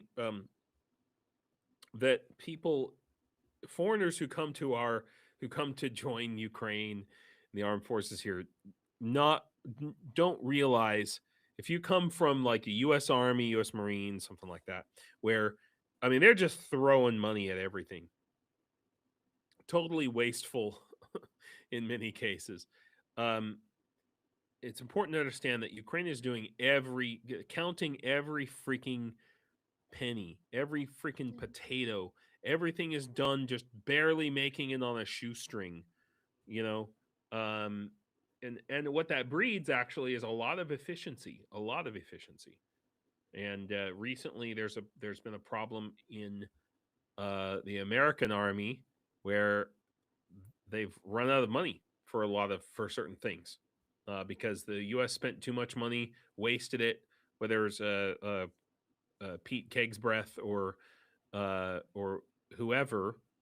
Basically, their regular maintenance and training budget has now run out, and it's not even halfway through the year, and there's no They more get money left. no, they get lobsters after a successful or an operation. Well, yeah. So, well, yeah, we're not getting any lobsters. I can tell you that. Um, so, so this is a thing. It's just to understand. It's really a tough adjustment for a lot of, particularly the Americans, but also other foreign guys with foreign military experience. If they're coming from a Western country and they come here and they're like, what do you mean we don't have air cover? What do you mean we don't have any vehicles to get to training for our unit? You know, what do you mean we don't have any bullets for our guns? I mean, it happens a lot, really. Papa Dutch has a huge super chat. Thank you so much coming in. He's saying, I'm thinking over the tools I take on a road trip, plus what I would need to replace a head gasket, rigs, and a lightweight jack to move stuff about 6 inches, and how to make it small and man portable. Hmm. Hmm. Guessing these are the tools, mechanic tools, Yeah, like if you were and gonna how it come would, here and be like a mobile mechanic, I mean, those things would be yeah, great. like I a, I that's have a floor jack interesting. in the back of one of my cars because So it's you're had the saying nothing flat like tires too many that times. exists?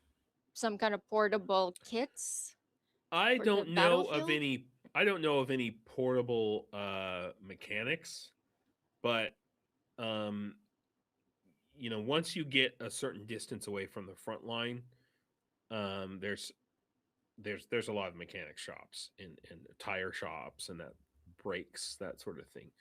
But within that front line zone, within about 50 kilometers of the front line, it's tough for sure. Yeah. Papa Dutch also has a super chat. This one is on history. He's saying, as he understands it, the Kievan Rus were origin of civilization in the region as a result of the Viking Ross, which means rowers, Mhm. coming there and forming trade centers.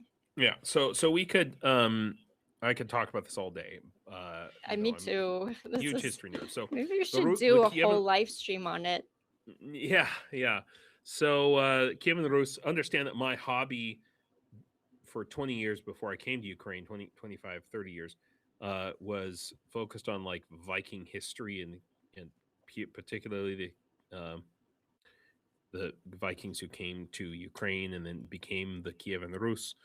Um, and yeah, it's basically has so the word for row in like Old Norse and Swedish was rut, and I'm probably mispronouncing that, but close enough. And in fact, the Finnish word for the Swedes was rutsi. Okay, but that sound or sound um, doesn't exist in Slavic languages, so it's typically pronounced as a s or a t, okay, or a d, all right, or even a z sound sometimes. So the Ruth became Rus. That's Yeah. really where it came from. So if you could just imagine some Viking, um, sailing or not sailing, rowing down the Dnipro River, and there's a Slav on the shore saying, "Who are you?" And of course, language differences. And the Viking says, "I'm a rower." Rus, Rus. So there you go. What is this, Slavi? This is Treasures of Ukraine. Mm. Currently reading this. And this is a chapter on Kievan Rus. I stole. Well, actually, I'm keeping this book hostage. My cousin she stole this book from um, her her brother. So, Hmm. and I'm keeping it hostage. It's actually very beautiful book. Hmm. Um, but I just wanted to show you guys. There's this is the chapter on Kyiv and Rus.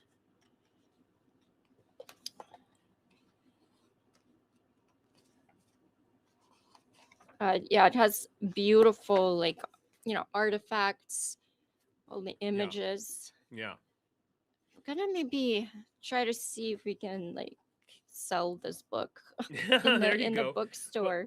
so one thing, yeah, those types of books are usually pretty expensive. They can be a couple $100 if they're like They, in museums. I saw it. Yeah, this book is about. I think it was $80, Oh yeah, that's about right. but it's. I mean, the material is next level.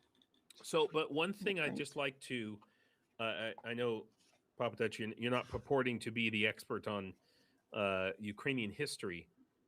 Yeah, there is the deep and rich Kievan Rus history in Ukraine, and it is true that the origins of Russian culture, and in fact, the word Russia comes from Kiev and not from Russia. It was called Muscovy until Yeah, Peter the Great, um, until the 18th century.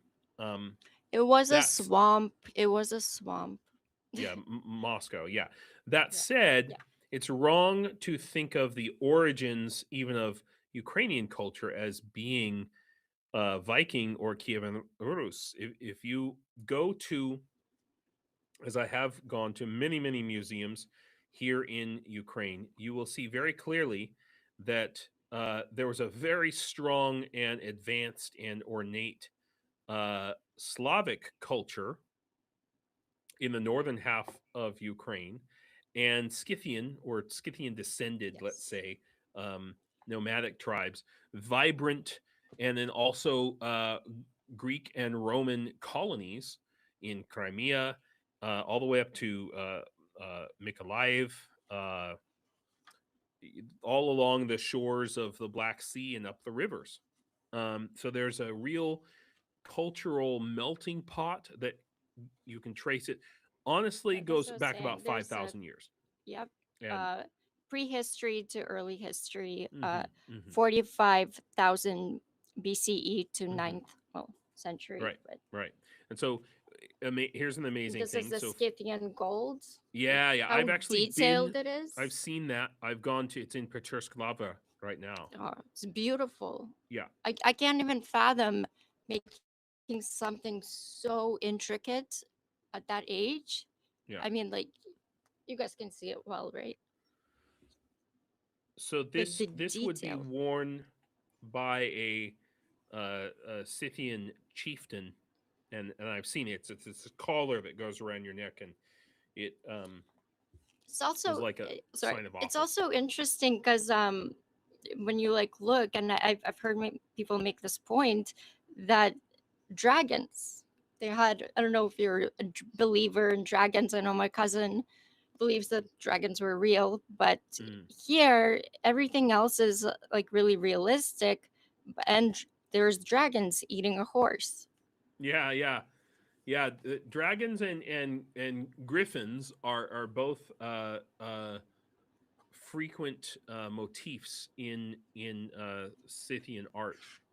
In fact, and so you know the the cult. Oh yeah, the stelas, and I've Hmm. seen many of these here, particularly down in the Zaporizhia area, Well, like on yeah, Hortitsia Island. The culture that it's important to understand that really a large, at least 50% of European culture, and certainly that's the Tripilia culture there. yeah, yeah. Okay, certainly all the languages that are spoken in Europe, except for Basque, come from Ukraine. They all have their ancestry in Ukraine about 5,000 years ago. So, and the Tripilia culture there that Slavie just showed in particular Mm. goes back 7,000 years, and they were the first farming culture in Ukraine. They were It was the first incredibly advanced. civilization, I'd Yeah, say, first of what and we yet, would call a civilization. Yeah, but even yeah, prior to the first farmers, we go back to 45,000 BC. People were building houses out of mammoth bones. and I've been inside some of these houses that are in these museums, and they're huge. They're like 5 meters wide, so that's like 4 or 5 yards wide. Okay, and there's this huge mound, it's like a tent. Okay, like a half dome. It's a half dome, and the whole thing is built out of mammoth bones, and that's what people were living in. They were semi-nomadic hunter gatherers hunting mammoths on the grasslands um of Ukraine. And the So way that like they had this setup, it was in circles. It was very advanced, the Trypillian yeah, civilization. Trypillian, yeah, yeah, Yeah, absolutely. and it was, yeah, it was incredibly advanced. And Hmm. also, they, like, every 10 to 20 years they would burn the whole thing down Yep. and then move, Yeah, which is, I nobody's think sure. this is kind of explains maybe for the black soil that Ukraine Hmm. now has, Mm. Yeah, because so it's supposed to, like, fertilize, like, make the soil, like, when you burn, like, it's it's a supposed to make it question really. that archaeologists have. Why did they, and you know, anywhere from 20 up to even 75 years. But here's the thing, they wouldn't burn down the whole village all at once. Instead, they would Mhm. burn down one or two or three houses inside of each village. And so, and another thing about the Tripilia culture, it's very interesting. Almost no bodies have been found. So, Yes, yeah. so we don't have a good, you know, they weren't burying them in the ground. They might have been burning, cremating Yeah. their dead. They might have practiced like sky burials, like certain Native American tribes did, but we're just not sure about that. But they had an incredibly advanced civilization. They invented the wheel. They invented proto writing. Probably were using it not for like writing poetry, but for like business transactions as a form of accounting. Um, they invented the wheel, uh, and Yes, the that's wheel. Yeah. yeah, but they didn't use it a lot. They weren't. There was the Yamnaya people who were like their next door neighbors who really Hmm. used the wheel for transportation. Um, and copper and metallurgy probably originated in the Tripilia culture or its predecessors, essentially. Oh, wait, did did I get disconnected? Let's see. Or did Slavie get disconnected? I don't know which. I guess we'll find out. Aha. Yes, I think it was Slavie. I bet her computer died. Sorry, Slavie. Second time. Um, so yeah, I think I agree with Johan here. We need a full episode on old Ukrainian culture. We can go all the way back. And yes, broadcast cat, I see. So I would love to do that with Slavia. It'd be fantastic. I will tell just to while we're waiting, if she can get her computer running again. I think it overheated. By the way, who was saying earlier about uh donating computers? We might want to donate one to Slavie because um oh oh she just lost internet. I'm the one who should be losing internet. I was expecting to lose internet when we had the drone attack. Um yeah. So I would love to do that. That would be awesome. To focus on, um, just to focus on the history and culture. We could go all the way back 45,000 years. Is really and truly amazing. Which is amazing to me that this idea, uh, here in Ukraine of Ukraine, the idea of Ukraine as a nation, the idea of a nation is such a new, quote unquote, new thing in Ukraine, and yet here's this whole history of perhaps even Ukraine might even have been the first nations or one of the earliest nations, uh, or nation states on the European continent, and in particular, I'm speaking of the Tripilia culture. There's evidence to suggest that they had like the first cities. Oh, Slavia's coming back. Her internet, here it Yeah, I'm back. comes. I don't know how much longer I have. Because it's been, I said my computer has been freezing. I think that Yeah, that's part of it. But yeah, sorry guys. I Uh, I we are had this testing problem. out a new Mm, internet mm-hmm. this week, but I doubt it is going to be any faster because it's wireless, and this one that's failing me is cable. Oh So yeah, yeah, yeah, I will, but we'll see. yeah. I have had a huge problem with a bunch of my laptops. We've got some pretty high end laptops in the lab. They are 32 gigabyte RAM Lenovo's with i7s. They're great, but they overheat like crazy, like crazy. Yeah. And so I'm looking at getting cooling pads for all of them and see if that helps, because we need to use them for training. We need to use them for 3D modeling, and a bunch of other stuff. So, but Slavi, while you were out for a minute, um, we were just talking about the chat wants to have an episode where we just talk about Ukrainian history and culture. I think that'd be amazing and fun. Um, so maybe one of these days we can, well, if there's a slow news day, I would love to do that. Yeah, I absolutely. I am, Just yeah. Papa Dutch sent in a super chat saying, "I'm not there. You are. I can send money, goods, material, and ideas, but only you can tell us what you need." This Mm, is to you, James. So mm, yeah, yeah. Well, right now, right now it's freaking car repair. So, um, well, I one think thing, I don't yeah. know. Maybe you can get in touch with Papa Dutch, Hmm, hmm. um, and then he can help out. Yeah, I'm not Yeah. sure. I don't know this mechanic stuff, but It really depends. If you're in the U.S., a lot of times the cost of shipping is so crazy high that sending things. I have had things sent here. Oftentimes, things smuggled in to Ukraine, frankly, because there are tariffs when you cross the border. Um, unless you want to go through all the paperwork, and we do sometimes do this with the battalion or like an NGO, to get donations sent, and I'm working on doing that pretty regularly. But like I said, there's a bunch of paperwork, but anything over $150 in value that gets brought into Ukraine or taken out of Ukraine as well can get taxed at a tariffed at a rate of between 15 and 30%, which is ridiculous.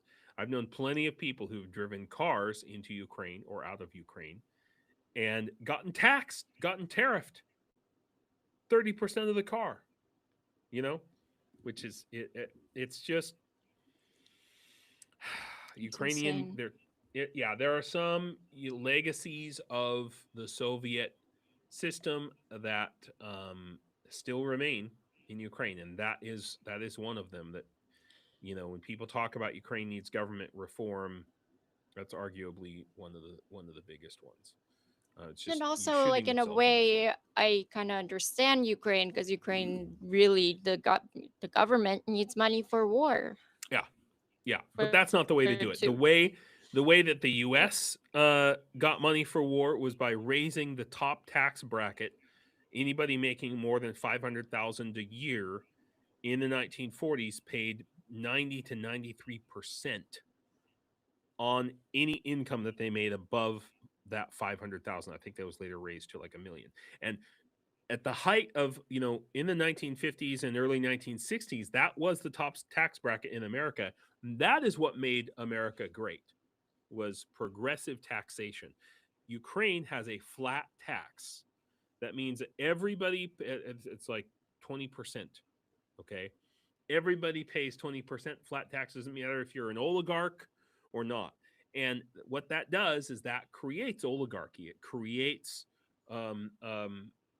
unequal Um, and honestly, the same thing has happened in America with the reduction of the top tax brackets rates to below 40%, and then all these tax loopholes that the super that's allowed the evolution of these super rich who basically steal money.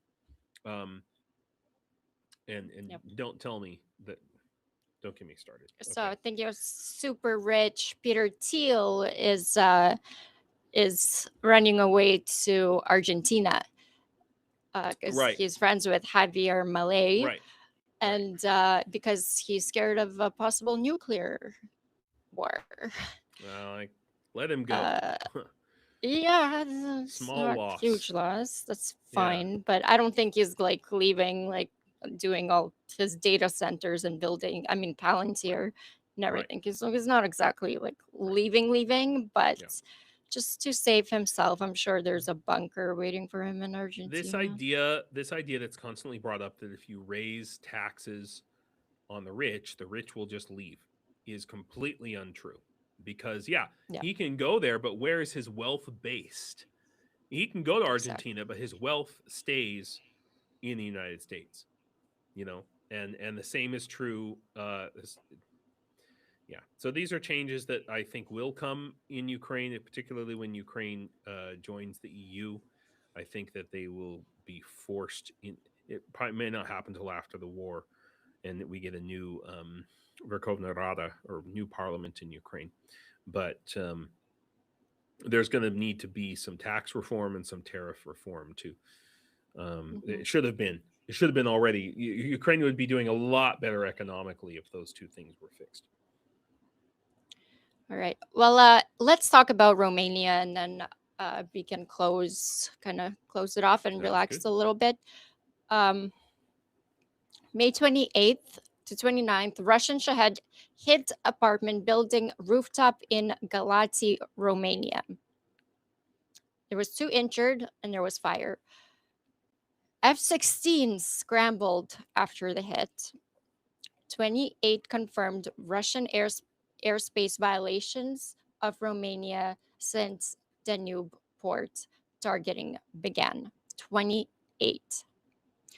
Romania invoked Article 4 consultations, not Article 5, Ooh. but yeah, collective defense, huh?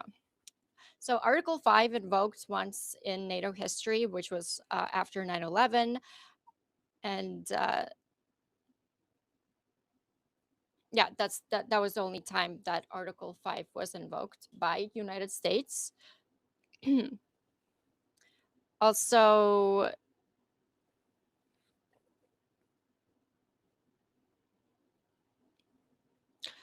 Also, Iran hit Turkey.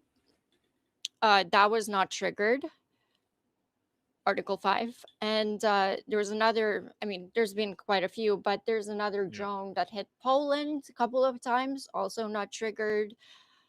I mean, but pattern is definitely there. It's established. Russia does this to test the waters.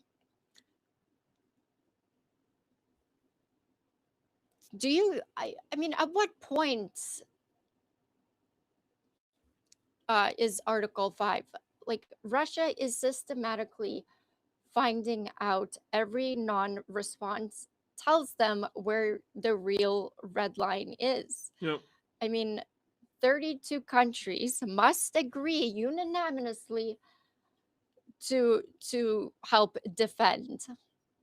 And Putin just makes one phone call, Yep. basically, or just does whatever he wants. I mean, the gap is enormous. It's NATO is good in theory, but when it comes, Oh, we lost her again. Shoot.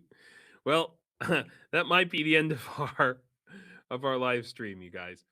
Um, One thing I will just say about what Slavie was saying here is NATO is dead.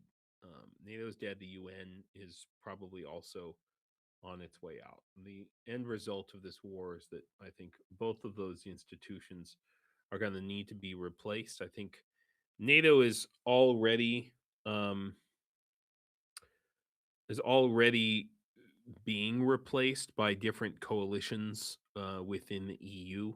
And I think maybe the EU itself might step in and become um, the new NATO in some way, if that's going to be a federalization or a unified military, something like that. So the UN, what's going to replace that? I just don't know. But my feeling on this, the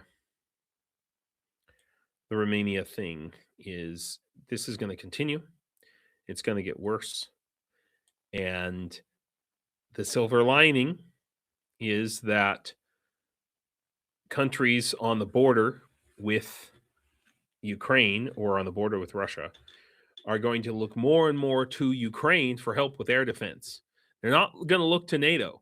They're going to buy they're going to buy air defense from Ukraine. They're going to buy interceptors. They're going to buy all sorts of different stuff. And so, in a way, Russia is kind of helping Ukraine here.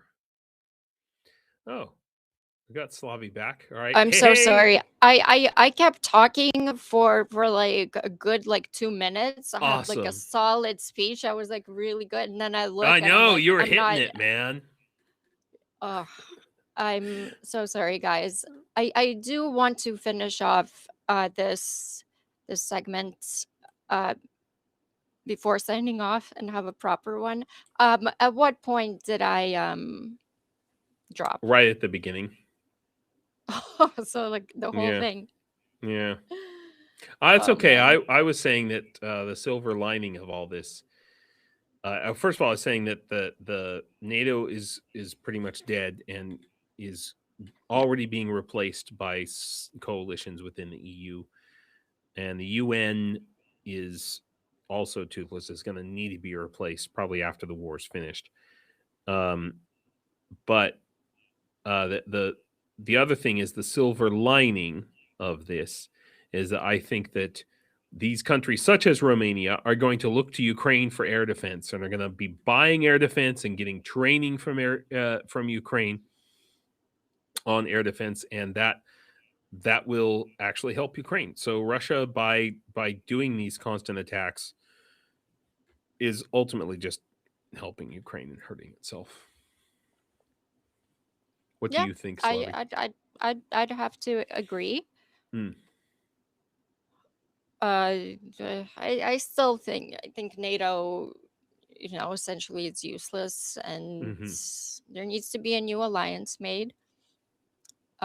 Ukraine has to lead the way because they're the only ones, as I said also in the beginning, the only capable, battle-tested, innovative army in the world right now that can do this. And whatever alliances are made, you want Ukraine on your side. Yep. You definitely, in any war. And I have said this before, Taiwan needs to stick with Ukraine as well. Yeah, I think ultimately, I think that's going to be a key thing, and I think that there are things going on in the background that we don't know about. I don't know about personally, but I hope that Ukraine and Taiwan will kind of get together, stick together, because they're the ones who are really under threat here from these major powers. And everybody else is kind of being a little bit wishy-washy on whether they're not going to support Taiwan. I think that if China is going to invade, it's going to happen in this coming fall, and I think that the U.S. is not going to really do anything. I think it's going to be Taiwan and Ukraine helping each other, and America will just sit in the cuck chair, I guess. So, well, we already know Trump sold out Taiwan. He doesn't want to go ahead with this deal that he had with Taiwan. Yeah, and Europe too. I mean, Europe wants China as a trading partner, and so they're afraid to do anything serious. But why would Ukraine help Taiwan, right? Because we need Taiwan is the only other potential supplier of electronics to Ukraine that can be used for drones and other things. I don't know about optical fiber, maybe, I'm not sure. But definitely the electronics as an alternative to China. Definitely. Well, yeah, So Taiwan is it's the chips and those are extremely complex chips to make that pretty sure only Taiwan can make. Yep. Maybe China. I think that's how things are going to go. So I'm just glad I'm here and able to be a part of this history, for better or for worse. Well, so you definitely are part of history, and you're doing, along with Ukraine, incredible innovation, incredible things, and thanks. the world is just stuck trying to make up its mind. But when the enemy is already at war with you, you're yeah. But question is, will Putin attack NATO? And I think that he already is. He's already is at war. Actually, quite literally. Will it escalate? Yes. Yep. That's the direction we're. But it's like I said, it's the pot in the boiling water, you guys. And when is everybody going to wake up to it? I'm gonna say Ukraine winning also. And I'm gonna say Ukraine winning. I'm gonna stop saying Ukraine defending or Ukraine fighting. No, Ukraine winning is not charity. It is the only thing standing between the world we have and the world Putin is building. Yeah. Well, I have a secret project that I'm working on. That's going to enable us to have I think that's it, you guys.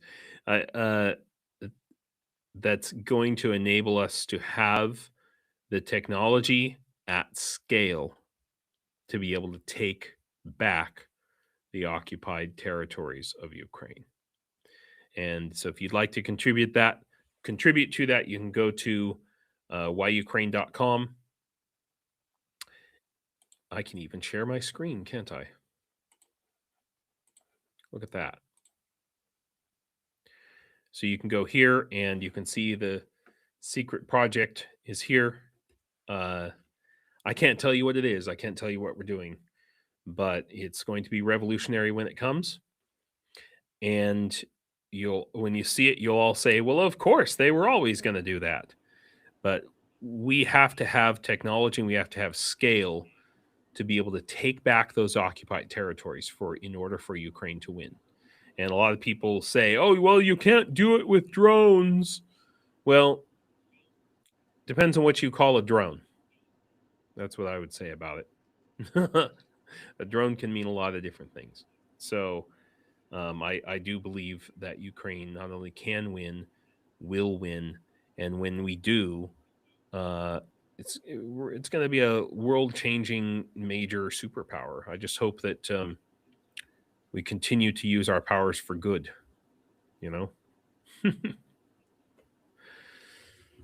Slavie, how's you guys see me? Hear me? Yeah. You look great. Oh, it booted me again. Oh, thank you. It booted me again, and I think I'm like 30 seconds